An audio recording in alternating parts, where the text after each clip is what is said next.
Hello student, कैसे हैं आप लोग। मेरे हिंदी मीडियम के टोटल बच्चे, उनसे पहली बार मैं मुखातिब हो रहा हूं और वो भी ऑनलाइन। एक कंडीशन लॉकडाउन की वजह से है बाबू। आप लोग की पढ़ाई जो कुछ भी बाधित हो रही है या पढ़ाई में थोड़ी सी दूरियां बन रही है, ये लॉकडाउन की वजह से है। फिर भी ऐसी परिस्थिति में हम लोग को हार नहीं मानना चाहिए। जैसे भी हो, देश तो पीछे जा ही रहा है, लेकिन अपने शिक्षा में हम लोग जहां तक बढ़ोतरी कर सकते हैं हम लोग को करना चाहिए। खुद से भी पढ़ना चाहिए, YouTube चैनल पे जाना चाहिए, वहां पर भी अच्छे अच्छे वीडियोस आपको मिलेंगे, वहां पर भी पढ़ना चाहिए। जो भी शिक्षक इस दौर में आपको पढ़ा रहे हैं, लिखा रहे हैं, उनको मेरे तरफ से भी अभिनंदन है। मैं भी उनका अभिनंदन करता हूं। देखिए, आज हम लोग पढ़ने वाले हैं ह्यूमन इवोल्यूशन, एनसीईआरटी का chapter number 7, human evolution. Human evolution. किंतु ये बैच हिंदी मीडियम के लिए है। मानव विकास, मानव का विकास कैसे कैसे हुआ, कहां से मानव का उद्भव हुआ, कैसे कैसे उसकी विकास हुई, ये सारी विषय बिंदु पर हम लोग चर्चा करेंगे। हम लोग को यह जानना चाहिए कि मानव का जो वर्गीकरण किया गया, मनुष्य का वर्गीकरण कैसा है, मनुष्य का वर्गीकरण कैसा है। बाबू, मनुष्य का वर्गीकरण में हम लोग को संघ बताया जाता है। कौन से संघ से है? संघ, उपसंघ, उपसंघ। इसका इंग्लिश होता है संघ का फाइलम, उपसंघ का सब फाइलम। आप लोग इंग्लिश वर्ड ज्यादा याद रखें, आपको आगे यही काम देने वाला है। उसके बाद क्लास, वर्ग, सब क्लास, सब क्लास, उपवर्ग। उसके बाद ऑर्डर, गण, सब ऑर्डर,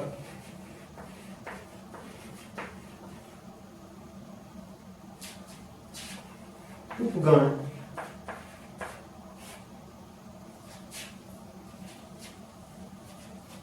इतना पहले जान लेते हैं हम। फाइलम क्या है? फाइलम है कोरडेटा, कोरडेटा। फाइलम क्या है? कोरडेटा। सब फाइलम क्या है बाबू? उपसंघ क्या है? वर्टिब्रेट, रज्जु की, रज्जु की, वर्टिब्रेट्स या वर्टिब्राटा भी बोलते हैं इसको। क्लास क्या है? तो क्लास है मेरी स्तनधारी। मनुष्य क्या है? स्तनधारी है। मनुष्य स्तनधारी है, मैं मनुष्य।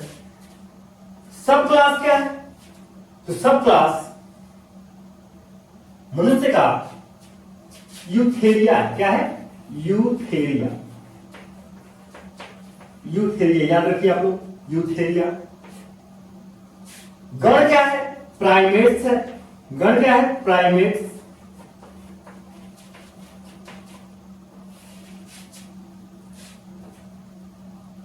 सब ऑर्डर। उपगण क्या है?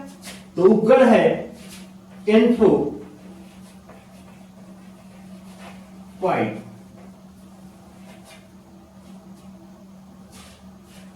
एंथ्रोपॉइडिया। ठीक है, ये सब बात आप लोग नोट करते जाइए। ये सारी बात आप लोग, संघ क्या है, उपसंघ क्या है, वर्ग क्या है, उपवर्ग क्या है, गण क्या है, उपगण क्या है, ये सारी बातों को आप लोग याद रखिए। डायरेक्ट एग्जाम में इसको पूछ देता है। ठीक है,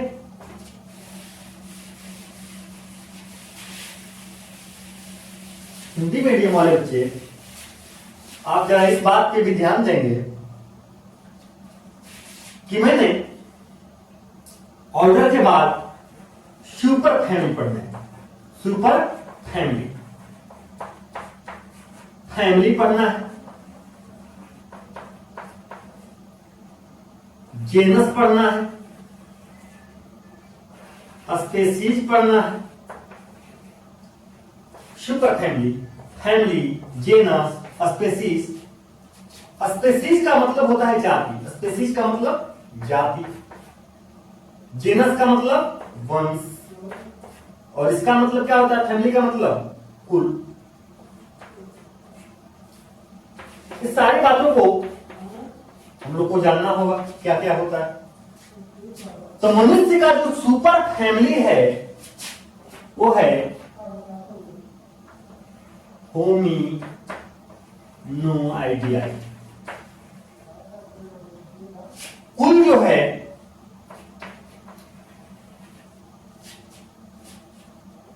होमिनी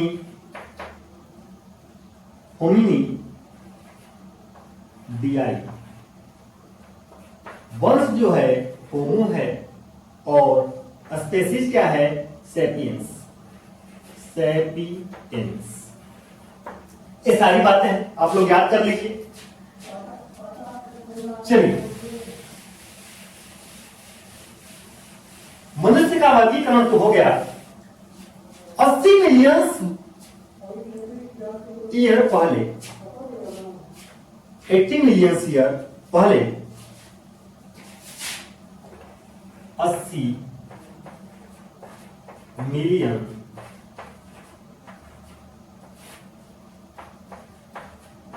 वर्ष पहले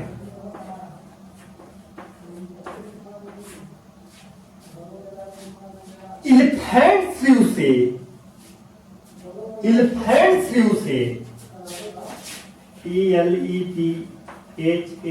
इलेफेंट फ्लू। कैन जी सर, एलिफेंट फ्लू नाम पहली बार सुन रहे हैं? जी हाँ, आप लोगों ने पहली बार ही सुना होगा। इलेफेंट फ्लू का अर्थ है गज छछूंदर, गज छछूंदर, जिसके थुथुन हाथी के सूंड जैसा कुछ था, वे उन्हें गज छछूंदर कहा जाता था। उन्हीं से मनुष्य का विकास हुआ, ऐसा माना जाता है कि मैमल्स का जो विकास हुआ है, ह्यूमन बीइंग का जो विकास हुआ है, कहीं ना कहीं रिलेशन इनसे भी है। हम लोगों ने अभी जो बात किया प्राइमेट्स का, प्राइमेट्स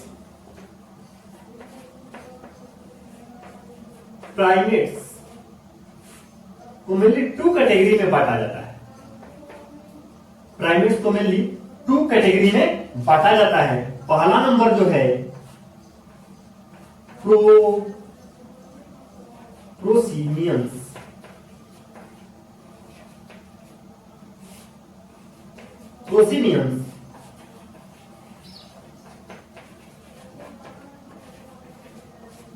और दूसरा नंबर जो है एंथ्रोपोइड्स।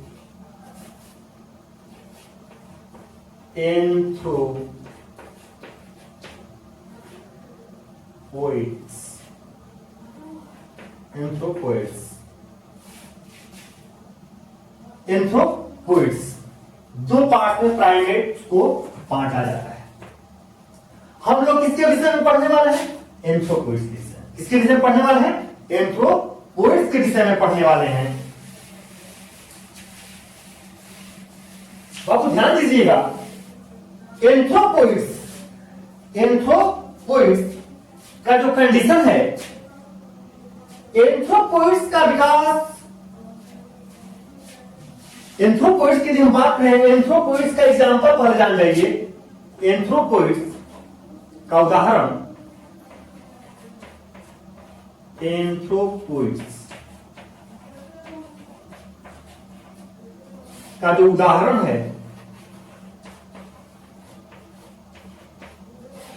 ये उदाहरण में आपको एप आ जाते हैं, मंकी आ जाता है और ह्यूमन भी आ जाता है, मनुष्य भी आ जाता है। और जो प्रोसोमियंस थे, प्रोसीमियन, इनका एग्जाम्पल में क्या आ जाएगा? तो लेमर आ जाता है। लेमर आप लोग इंटरनेट पर सर्च करिएगा, आपको फिगर दिख जाएंगे। आप लोग इंटरनेट पर जरूर सर्च करें, ये सब चीज को जानने की कोशिश करें। तो इनके एग्जाम्पल है। हम लोग का विकास जो हुआ है एंथ्रोपोइड्स के साइड जाता है। एंथ्रोपोइड्स से बात करेंगे। सबसे पहले जानिए कि कौन कौन से साइंटिस्ट इसके विषय में हमको अवगत कराए। सबसे पहले नाम आता है कैरोलस लिनियस का। किसका नाम आता है? साइंटिस्ट थे बाबू कैरोलस लिनियस।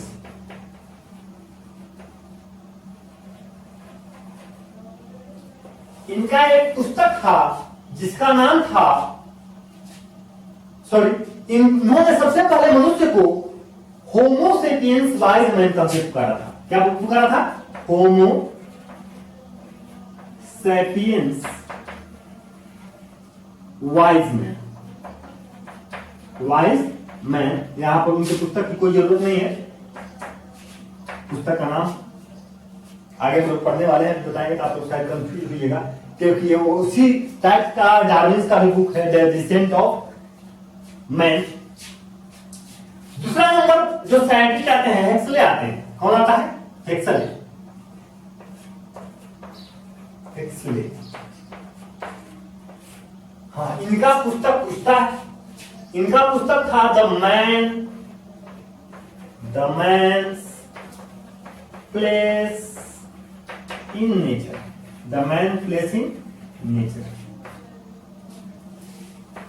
इसमें उन्होंने मनुष्य के विषय में वर्णन किया कि मनुष्य का उद्भव विकास कैसे हुआ है, वो प्रकृति में कैसे आया, उसके विषय में हेक्सले ने भी वर्णन किया है। डार्विन ने भी अपने पुस्तक में द डिसेंट ऑफ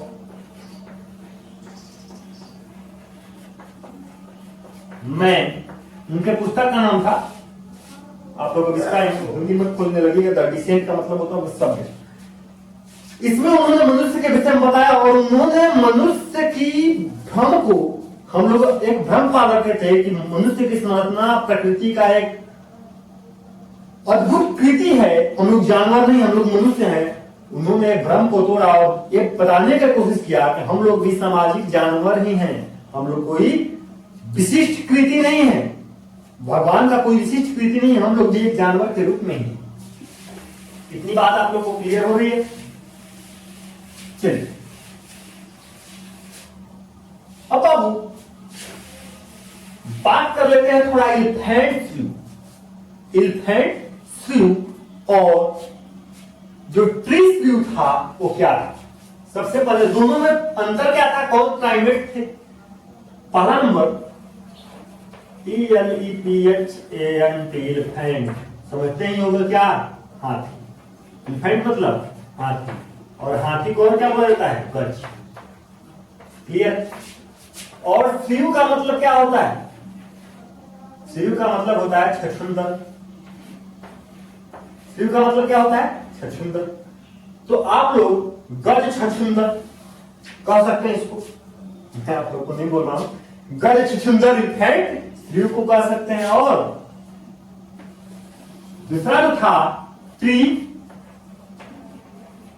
स्लू। ट्री का मतलब क्या होता है बाबू? वृक्ष। वृक्षाश्रयी, वृक्ष पर रहने वाली जो छछूंदर नुमा जीव थे उनको ट्री स्लू कह के पुकारा गया। जो छछूंदर नुमा जीव थे, इन दोनों में अंतर क्या थे? ये दोनों में जो मुख्य अंतर थे वो ये थे कि ये वास्तविक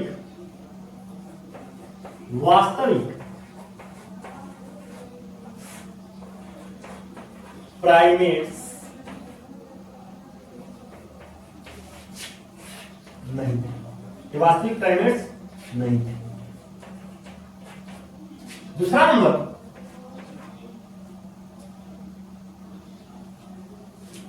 ये जो थे ये वास्तविक प्राइमेट्स थे, वास्तविक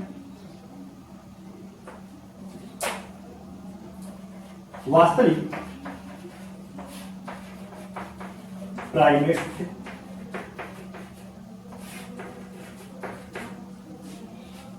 इनके पास जो है मेल अब्सेंट था, इनके पास नाखून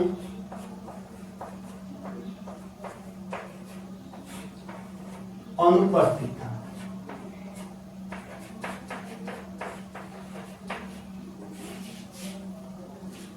इनके पास नाखून उपस्थित था। जबड़ा जो था, जबड़ा का आकार भी से था। इनका भी जबड़ा का आकार ऐसा ही था। जबड़ा इनका भी क्या था? जबड़ा भी से आकार, भी आकार का। इनमें जो कंडीशन था, ये भी बाई नेचर इंसेक्टी, कीट भक्षी थे, इंसेक्टिवोरस थे, कीट भक्षी। ये भी क्या थे बाबू? ये भी कीट भक्षी, ये भी क्या थे? कीट भक्षी थे, ये भी कीट भक्षी थे।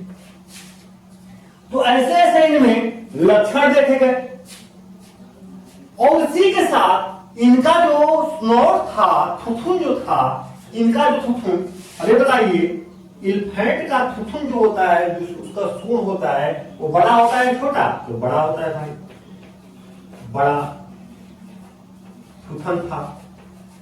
इसका थुथन छोटा था, छोटा था।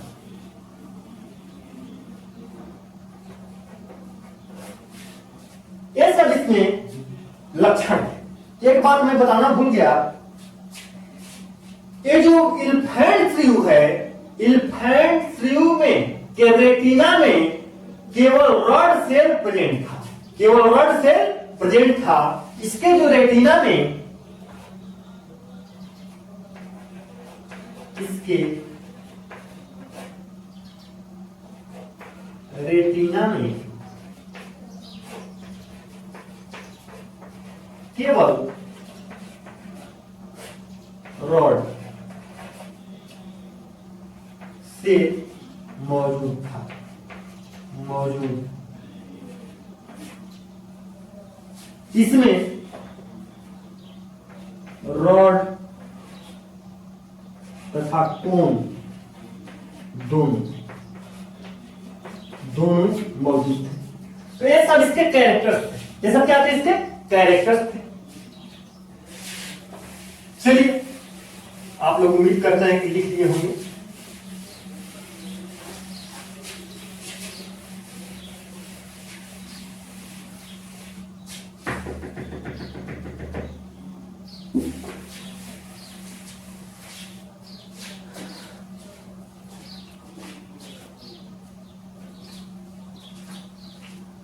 चलिए, अब हम लोग को जो प्रोसीमियंस और एंथ्रोपॉइड्स के विषय में हम लोग पढ़ने वाले थे, उसके विषय में पढ़ेंगे। पहला नंबर क्या पढ़ेंगे? कौन नंबर में पढ़ेंगे? प्रोसीमियंस। उनको चौक ले लेने दीजिए। प्रोसीमियंस।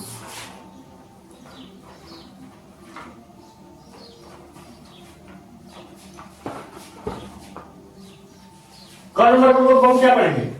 कौन नंबर में पढ़ेंगे? प्रोसीमियंस। आप लोग को हिंदी में सुविधा हो तो हिंदी में लिख सकते हैं। प्रोसीमियंस में पहला नंबर लेमर के विषय में। ये कहां उत्पन्न हुए थे? ये मेडागास्कर, इनका ये कहां इवॉल्व हुए थे? मेडागास्कर में,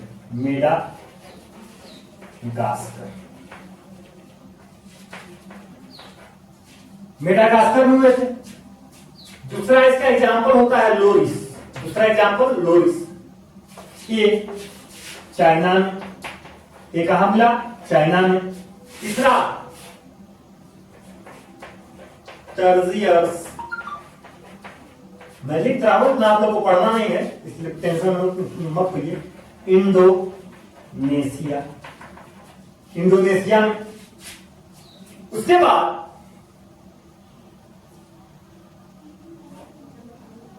ये जो थे ये प्रोसीमियंस पूर्वज थे, ये प्रोसीमियंस पूर्वज थे। किसके? मनुष्य के, मनुष्य के प्रोसीमियंस पूर्वज थे।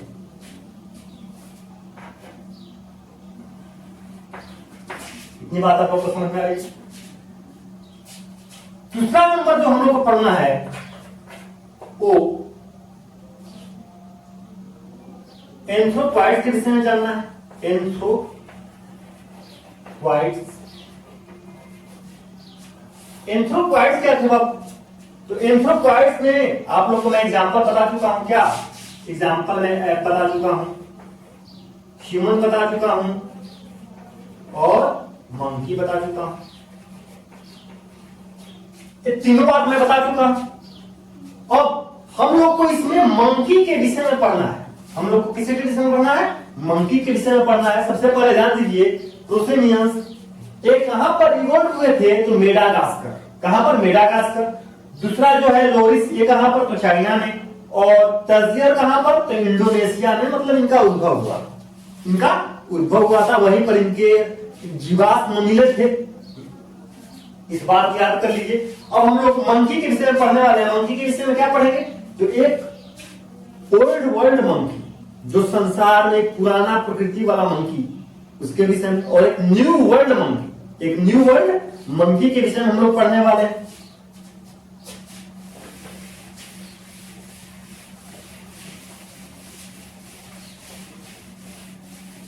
चलिए, आप लोग को जहां पर लिखने में परेशानी हो वीडियो को पॉज करिए और लिख जाइए।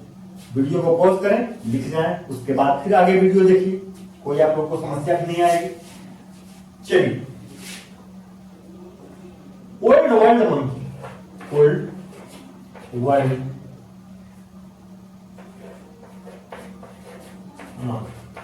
ओल्ड का मतलब पुराना, वर्ल्ड का मतलब संसार, और मंकी जो बहुत पुराने समय में संसार में विद्यमान मंकी की प्रकृति प्रजाति है, उसके विषय में अध्ययन। Old world monkey, old world monkey हम लोग को एनसीईआरटी में बाबू थोड़ा पढ़ना है। मैं एनसीईआरटी के लगभग 10-12 गुना ज्यादा पढ़ाने की कोशिश कर रहा हूं, इसलिए आप लोग ध्यान से पढ़ें, क्योंकि मेरे को बड़ा इंटरेस्टिंग लगता है सर। देखिए, इनकी प्रकृति क्या थी? तो इनमें जो दांत थे, दांतों की संख्या थी, दांतों की संख्या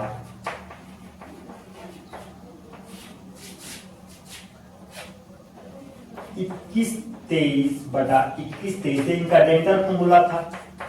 तो कितना दांत? 32। इनमें दांतों की संख्या कितनी थी बाबू? 32 थी। इनका जबड़ा कैसा था? जबड़ा, इनका जबड़ा जो था यू आकार वाला था। तीसरा नंबर, इनके जो नोज थे, नोज कैसे थे? तो नाक था जो मतलब कि फैला हुआ था, नाक जो फैला हुआ था।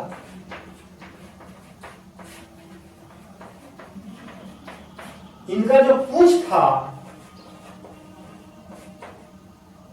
छोटा, पूंछ छोटा था। ये सब प्रकृति वर्ल्ड वर्ल्ड मंकी में देखा गया। इनमें मेंस्ट्रुअल साइकिल जो मासिक चक्र है, इनमें जो मासिक चक्र है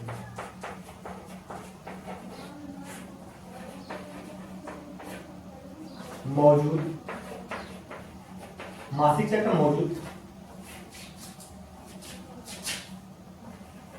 मासिक चक्र मौजूद था। ये सारे कंडीशन ओल्ड वर्ल्ड मंकी में देखा गया, इसलिए ओल्ड वर्ल्ड मंकी कहीं ना कहीं मनुष्य से मिल रहा था। इसका जो दांत का फॉर्मूला है ये भी मनुष्य के समान था, जबड़े का आकार भी मिल रहा था। पूंछ वगैरह का भी कंडीशन लगभग ना मौजूदगी की तरह होता है। आप बबून, इसका एग्जांपल में आप लोग बबून, उदाहरण इसका कौन कौन होगा? तो उदाहरण इसका है, पहला नंबर तो रेसस मकाका, रेसस मकाका और बबून, बबून, ये दोनों बंदरों की प्रजाति है, रेसस मकाका। इसी पर आरएच फैक्टर जो हम लोग के ब्लड ग्रुप में होता है, पॉजिटिव निगेटिव का जो कंसेप्ट हम लोग जानते हैं, इसी मकाका, रेसस मकाका नामक मंकी में देखा गया। चलिए न्यू वर्ल्ड मंकी को जान जाते हैं। तो इनका जो डेंटल फॉर्मूला था, न्यू वर्ल्ड मंकी का डेंटल जो फॉर्मूला था बाबू, 21-33 बटा 21-33, टोटल 36। इनमें दांतों की संख्या टोटल 36, दांतों की संख्या 36। इनका जबड़ा जो था, इनका भी जबड़ा यू आकार का नहीं था। इनमें मेंस्ट्रुअल चक्र के जगह पर ओएस्ट्रस साइकिल चलते थे।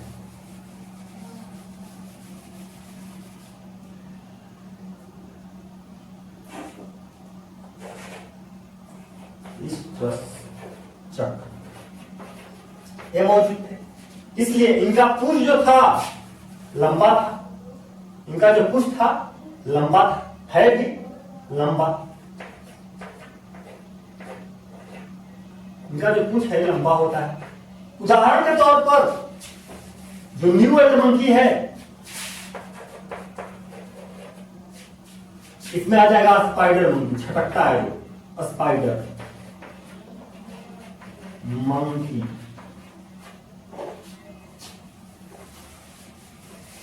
स्पाइडर मंकी, लंगूर वगैरह सब आते हैं इसमें। और ध्यान दीजिएगा, मैंने जो भी बात बताए हैं वो सारी की सारी बातें मनुष्य के इवोल्यूशन के विषय में एक उसका भूमिका तैयार कर रहा था, लेकिन मनुष्य की वास्तविक जो उद्भव है उसके विषय में मैं अगले वीडियो में डालूंगा। अगर आपको वीडियो यदि आप इस वीडियो को लाइक करते हो, सब्सक्राइब करते हो, दूसरे को शेयर करते हो, और अगर स्टूडेंट का भी सहायता करते हो इस वीडियो को बताकर, तो आपके लिए, भगवान के लिए या समस्त विद्यार्थियों के लिए एक शुभारंभ होगा। आप सभी मन से पढ़े और इतना जो भी बात बता रहा हूं वो सारे बातों को नोट करते जाएं। तब तक के लिए बाय।